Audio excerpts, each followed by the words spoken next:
Welcome to Blessed Be the Breakdown, the podcast where I go over the Testaments episode by episode. Today we're going over the season finale, episode 10, Secateurs. Let's get into it.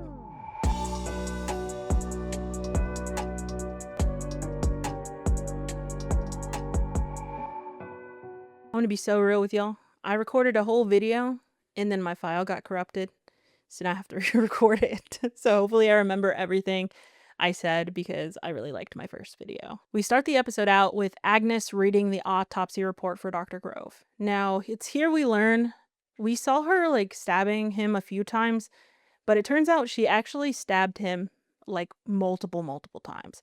So Agnes is reading this and it's kind of, I think maybe probably also an eye-opening thing for Agnes because it just shows how much rage Becca had. But also it just shows how much passion that Becca had for Agnes that she would do this. We see Aunt Vidala actually announcing to the school that Becca will no longer be in the school because of her father dying. And they don't really, or she doesn't really say Becca was the one to kill her father, obviously, because they want to hide that. It's Gilead. They don't want anybody to know that, any part of a rebellion or outward act of defiance has taken place. So they don't tell them that particular thing, but we see Agnes kind of frustrated and run out, and she goes up to Garth and starts hitting him on the chest. And this is one of the previews that we saw in the trailers, one of the trailers, and it's here where she confronts Garth about Becca. She says, where is she? Is she okay? And he's kind of trying to comfort her. Aunt Este comes out and she's getting onto them because they're not supposed to be touching. Garth, for once, finally kind of sticks up or says something, which we haven't really seen him say much or do much to defy Gilead outwardly until now. We see Aunt Este here too, just being really kind of compassionate towards Agnes because she at first is that's not allowed, you can get in really big trouble for that, all this stuff, but she kind of is we'll just sweep it under the rug. She doesn't say it, but she says it in a way that they can kind of just forget about it and she can go back to class, so she does so. So we finally get to see Becca after what happened to her in episode 9. She is currently in a prison and she is not doing well. We see her there kind of almost rocking back and forth, singing to herself a song I'm assuming she learned in school. We also get Aunt Lydia, who is, fun fact, led in, if you didn't know this, by Margaret Atwood, who is the writer of both The Handmaid's Tale and The Testaments. She has had a cameo in The Handmaid's Tale where she actually slaps June in the face, and she was said to have a cameo in this, and I was waiting for it, so we finally got it this episode. She was the aunt leading Aunt Lydia to Becca. It's here where we also get another preview scene. This one is when Aunt Lydia is banging on the doors to the jail cell, essentially saying that she doesn't need to be in handcuffs, to take them off. And we also get Aunt Lydia talking to Commander Judd about the situation. She's saying we need to save her. It's not her fault. Dr. Grove was the one who made the mistakes in the first place. And Commander Judd was like, oh, that doesn't matter. She killed a man, basically. And she is still just trying to push for Becca to get saved. And it's also during this conversation where Judd mentions oh, well, maybe since she's fruitful, we can make her a handmaid, which is not going to fly because of course Aunt Lydia doesn't want her to be a handmaid. And I don't think Becca could handle that. There's no way. She's already going through this horrible time. She would just completely break even more if she was put in that situation. We also get our first inkling of Commander Judd trying to slowly push well, I guess this is the second little breadcrumb here because we saw him talk to Vidala before about her taking over for Aunt Lydia, and it's here where Commander Judd is there's not a we anymore, basically, so he is clearly not happy and looking to kind of transition her out of her position. We see Shu and Daisy and Hulda even, which we don't get a lot of Hulda in this episode, and we actually don't even see her other than at the beginning of the episode, so I don't know how much she's going to be a part of the remaining or the next season. I'm sure she'll still be in there, just maybe not as much because she's no longer a plum. But back to what I was saying is we see them kind of wondering what's going on. Agnes is clearly upset, after they have this little assembly about Becca. they all go to the restroom and kind of talk about what happened, and that's where they kind of band together and say, like, we need to do something to save Becca. So right after this situation, this is where Daisy says Agnes sacks up, and she goes to talk and confront Vidala. And she says, look, Becca was doing what you taught us to do. You taught us to fight for the right thing. You taught us that, this act is punishable, and she carried out what you taught us. And what are you going to do to save Becca? And this is a turning point for Aunt Vidala, but it's also a turning point for Agnes, because she has not been as defiant towards the aunts before. She's been very timid. Like, she just hasn't been outrightly doing that or speaking out, and this is a real turning point for her, and this will just be pushing her, I think, further and further away from the pious girl she maybe was brought up to be. Back at the Mackenzies, Agnes gets a visit from her future husband, Commander Weston, and he's just trying to play like the doting future husband, right? He's like, I want to be here for you, like, if there's anything I could do to help, let me know. She kind of starts to test the waters, and she's like, well, actually, can you save her? And he's kind of like, no, like, that's kind of not really my place. Like, there's nothing I can do. But then Agnes says, well, he actually did something to me as well. And we get this moment from Commander Weston where he does look concerned, but you can also just tell, like, that was like, I don't know how better to put this, because I don't like saying it like this, but like a turn off for him, I feel like it pushed him to not want to marry her, as we see further in the episode. And he does end up helping Becca. He gets her out for 24 hours, which allows for the rest of the stuff to happen, which I'll go over here in a second. But we find out, as I just pointed to, that he calls off the engagement. He no longer wants to marry Agnes. He states it's because of how close she was to the Grove situation, but I think he was just not liking that she was no longer seen as pure in his eyes. This is a big push for Paula, because we see Paula in the middle of the night in Agnes's bathroom, scrubbing the floor and drunk. At this point, Paula is like, what did you do to get him to call off the wedding? Because Paula doesn't just see this like as an attack on Agnes. She really truly does not care what happens with Agnes, other than she makes them look good. So this is not making them look good. Paula is worried about herself, and she's like, why did you ruin this for me? Like, she's saying you ruined your future, but she's like mainly meaning you ruined our name and our reputation, and this is going to look bad on me. So of course Paula's only caring about herself. She continues to lash out and mentions that Agnes came from sinful beginnings, and basically she shouldn't have expected anything better from her because of her mom being June. She also reveals that Gilead wanted to send body parts to June of Agnes to retaliate towards her when everything was going on in The Handmaid's Tale.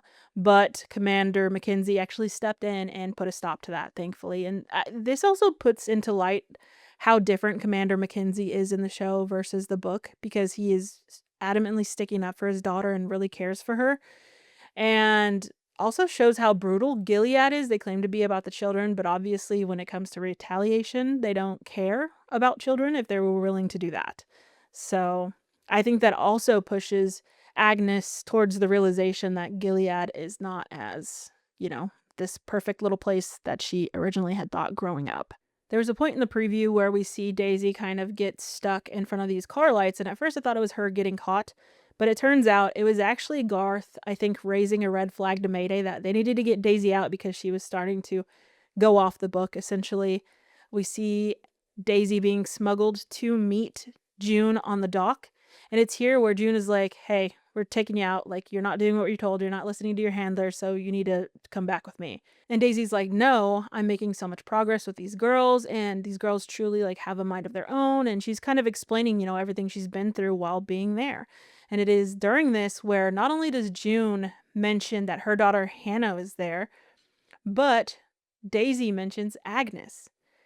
And that's when it clicks for June that she has finally got somebody into Gilead to be close to Hannah.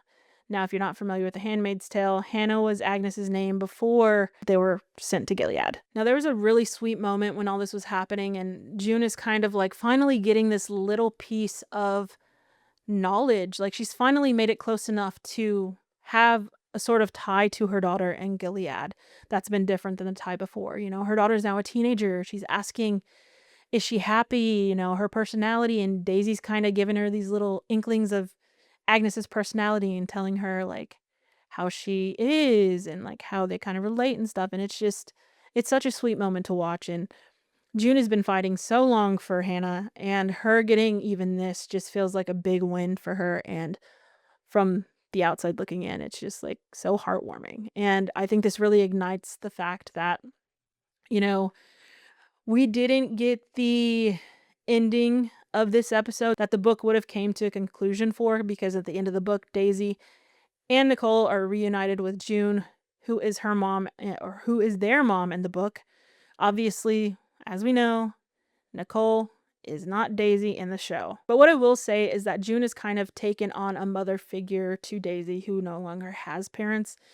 And they're really starting to make that bond, and we can see that Agnes and Daisy are making that bond as well. But my point really was that I think this is their conclusion they're giving us that we would have gotten in the book.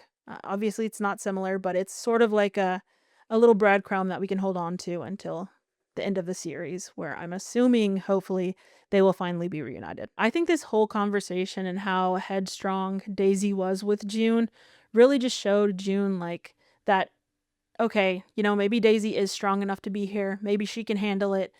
And this was like, Daisy passing June's test. And Daisy, finally got the approval from June to stay in Gilead and to continue her work. When Daisy returns back to the school, they're already looking for her. So Garth makes this plan to have her like smoke a cigarette so that way he can pretend that he caught her. And this leads her to meet with Aunt Lydia. It is during this conversation with Aunt Lydia that she's kind of like, I'm sorry, like, I was smoking because I couldn't sleep and I'm stressed out. And she kind of brings up Becca. Now, during this conversation, she also mentions that, mothers would kill for their children. And I think this sparks the idea that ends up saving Becca to Aunt Lydia, because we see Aunt Lydia and Aunt Vidala meeting with Becca and her mom. And they go over the plan, which takes Becca completely by surprise that her mom is going to take the fall for it. Now, I don't know. I would assume that they talked to her mom before they all sat down. So her mom probably, hopefully, knew before this conversation that she would be taking the fall. And they kind of just sit there and have this moment where Becca is just once again being broken down, but at least now she gets to live. Becca really needs protecting because she's a fragile girl living in this world that, is very dangerous. And I think she's going to continue to break a little bit as, maybe even the beginning of next season comes on. But I think eventually she'll get her strength back. And this is all just kind of like making her more immune to Gilead's knowledge and things that she's been taught her whole life. But in this moment as well, we get to see Aunt Vidala and Aunt Lydia kind of holding hands while praying. And I think this moment was before, but we saw Aunt Vidala kind of confronting Aunt Lydia about the whole, when she tried to shoot her thing. And she's like, I don't understand why you hate me so much. And then Aunt Lydia kind of comes clean and is like, you were always, I think she said, like, things always came easy to you or something, like you never had to try really that bad. So obviously, Aunt Lydia was a little jealous, and that led to like the contention between them. And I think we'll see them continue to get closer. And I think I would like to see that Aunt Vidala actually would join the fight and become Mayday. I don't know if that will happen because this whole universe of The Handmaid's Tale likes to make us think that people are good or starting to be good and then they just rope them back in and make them be bad again. So I'm going to take this with a grain of salt, but I would hope that Aunt Vidala would become Mayday too. All right, the wedding and the execution. We see Agnes sneaks out of her house and goes to Garth and is like, hey, you have to marry Becca. Like, I've already sacrificed my future. Now it's your turn. We need to save Becca. And we see them have this kind of moment, and it's like an acknowledgement of like, they know they both like each other, but it can never happen. And so they kind of like let go there. I don't think this will be the end of them. And we maybe will even get like a little storyline for them in future seasons. But for right now, this is the end of their, their little story right now. So Garth ends up marrying or agreeing to marry Becca. We see Aunt Estee in, I guess, like the get ready room giving Becca a shot. Now, I'm assuming this shot was a sedative to kind of keep her calm because she's been through so much. And it also seems like she was maybe self-harming because she had marks on her arm. I'm not sure if that was from the jail and maybe them punishing her, or if those were self-inflicted. I'm going to assume they were self-inflicted. Not completely sure. So she's obviously, like I said, still going through a tough time. Now, one of the most like effed up things I think about this whole scenario is that Gilead is having her mom executed at the same time. I'm assuming in the same area because it looks like they're both in courthouses or in the courthouse. And that is such a Gilead thing to do. Like, that's so cruel. I wouldn't expect anything different from them. But man, what jackasses. Like, that is so sad. There is one kind of good thing that comes out of this like marriage situation, which is that Agnes comes in to help Becca get ready, puts her veil on because Becca no longer has family. And they have this moment where their faces get really close and that tension's kind of building. I mean, like I didn't ever think we were going to get this, but they get so close and you're like, they're not going to kiss. And sure enough, Becca kisses Agnes. Now, I say Becca kisses Agnes because she was the one that went in for it, but Agnes also kind of seemed like she wasn't backing away from it. And I have two theories about this particular situation, and I'll go over those. One, I think Agnes was truly just being a good friend. She knows Becca has been through so much, and she knows that Becca likes her. I think that it could be that she just wants to make Becca feel good. And her knowing that Becca has feelings towards her, she kind of wanted to give her that little bit of happiness. I think it could be that she just loves her so much. She cares about her so much. She's, her best friend. She's willing to do so much for her. And after Becca literally killed her father for Agnes, she maybe feels a little like she owes that to her. Number two, she maybe really does have like a little bit of conflicting feelings about Becca and Garth. I mean, it could be possible that she could be bisexual.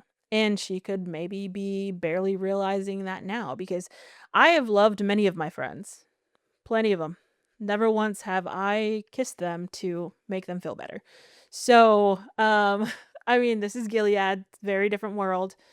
But honestly, I can see it going either way. Maybe we'll get a love triangle out of it. I don't know. I truly don't think they'll play into the whole love triangle thing, but I do think maybe Becca will hang on to this scenario and kind of use it to help her get through. But I don't know. I'm truly confused about that situation because I can see it going either way because Agnes did not really back away from that kiss and she didn't seem disgusted. But she also seemed kind of confused at the end. So that's why I'm kind of saying it could be a bisexual situation. I guess we'll have to wait and see. Okay, future me here. Because I had to re-record my podcast, I did miss out on two things I wanted to put in here. One was that the reason Becca was crying during the previews that we saw was because, as we know now, her mother was being executed at the same time as she was getting married. And then I did want to touch on, too, how Garth carries Becca over the threshold, but he also locks the door after he leaves her. And at the end, Becca's kind of looking at him like she was hoping he would maybe stay because at this point, he is all she has. And he leaves her. I think he's trying to just give her some space. Him locking her in was really what I wanted to touch on because that threw me off. But I get it. I think it's for two reasons. One, he was scared that she was going to do something to him. And two, that he was scared she was going to do something to herself. We get a moment with Agnes and Daisy back at the school. And Daisy's kind of going over and talking to Agnes. I can't remember what they were talking about, but it comes to the point where she's like, you're strong like your mom. And Agnes kind of stops in her tracks, and that's when Daisy goes into her mom being June Osborne. Agnes freaks out and is like, the terrorist June Osborne? And, I think Daisy really gets through to her a little bit when she's talking about how, like, good June is and all the good she's doing. And I think when she mentions Hannah, her real name, that really, like, brings up some suppressed memories for Agnes.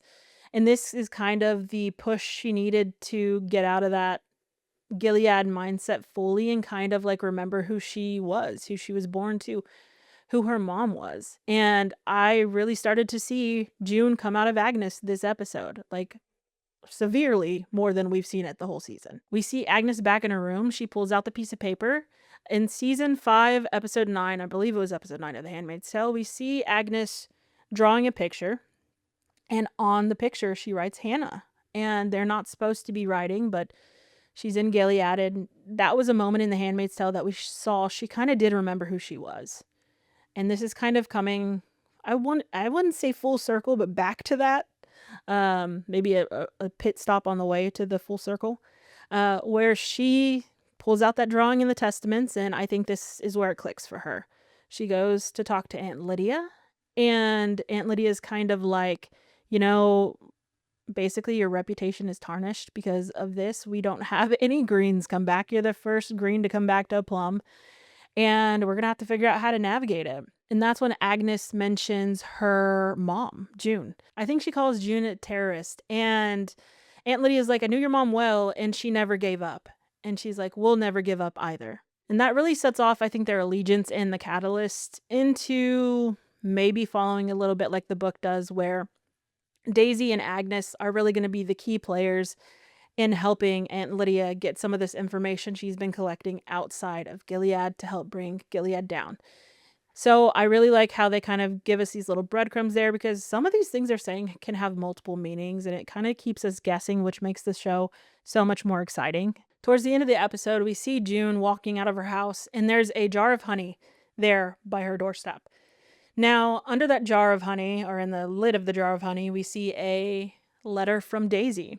In this letter, Daisy's basically saying, like, hey, I know, like, you think I'm not, like, I don't know, good enough or something like that, but I am, and I'm going to prove it to you, and I'm building an army to help take down Gilead. And I think that just, brings such happiness to June, because she really does see some of herself in Daisy. And after her conversation with Daisy about Agnes, I think she knows that two of them together can really do some damage in Gilead. Now, I kind of assumed the little girl, because there's two little girls we see playing in front of June here. After seeing the little girl's shoes in June's house and the painting or the picture on the wall from a child, I assumed that that little girl or one of them was Nicole. And sure enough, I saw an interview with Elizabeth Moss where she kind of talks about June's life after The Handmaid's Tale. And she mentions that she's raising her daughter and, of course, still leading up the resistance. So I think that pretty much confirms that that child was, in fact, Nicole. So for all of you people saying, for some reason there's still people believing that Daisy is Nicole, or it's going to be some sort of plot twist, I think it's time to let that go, guys, okay? I don't think we can hang on to that any longer, okay? I never believed that, but I just know I keep seeing people say that. And I think it's time to let that go. The season closes with Agnes, Shu, and Daisy all walking down the hall together. And now that they're reunited at the school, I really do think that Shu is going to kind of come on board, with the whole resistance thing. I think they'll bring her in. And I think we'll get a lot more character development from Shu in the next season. I really love her as a character. I did not expect to love her as much as I do. And I wish we had more of her this season. So I'm hoping to see more of her next season, and that she will join Daisy and Agnes in bringing Gilead down. Now, Hulda is no longer there, as Becca is no longer there. I'm assuming Hulda was not there because she was agreeing and probably already getting married, so she would not be at the school anymore. I'm not sure how much of her we'll see next season. I would be curious to see if they keep her in or how much of her is involved in the show moving forward, because she just wasn't that involved towards the end of the season. Now, I already kind of sprinkled in some of the book versus the show throughout this kind of overview, but once again, just to wrap it up, in the book, Daisy and Agnes are reunited with June at the end, and it is implied that they meet their fathers. there as well, which, as we know, one of the fathers is no longer a part of the universe because he was killed in a plane crash. So obviously, we will not get that ending this season, but I think the end of the series will give us that closure. Becca's arc is severely different from the book, so I will be interested to see if she still becomes an ant in the show, because in the book she becomes an ant. She also tries to basically sacrifice herself to get Daisy and Agnes out of Gilead. I hope that doesn't happen in the show. I hope they can find a way to change that, because I do not want anything to happen to Becca. That poor girl has been through so much. She is literally like the new Janine. Like, I feel as bad for her almost as I felt for Janine. Obviously, Janine went through worse, but like, she's kind of on the track to be like, this series most like tortured person, right? Like, obviously, I'm using the word tortured very loosely, but she was very much giving Janine a little bit. Also, she was giving Commander Lawrence's wife when she was kind of sitting in the jail cell and breaking a little bit, which is to be expected. She's young, she's under a lot of pressure and going through a lot of things. So I'm just interested to see where they take her story going forward. And lastly, with Aunt Lydia, as I stated earlier, Daisy and Agnes are set in the book to basically escape, take all of this information that Aunt Lydia has been collecting and getting it out of Gilead to help bring Gilead down. I think they will keep that at the end of the series.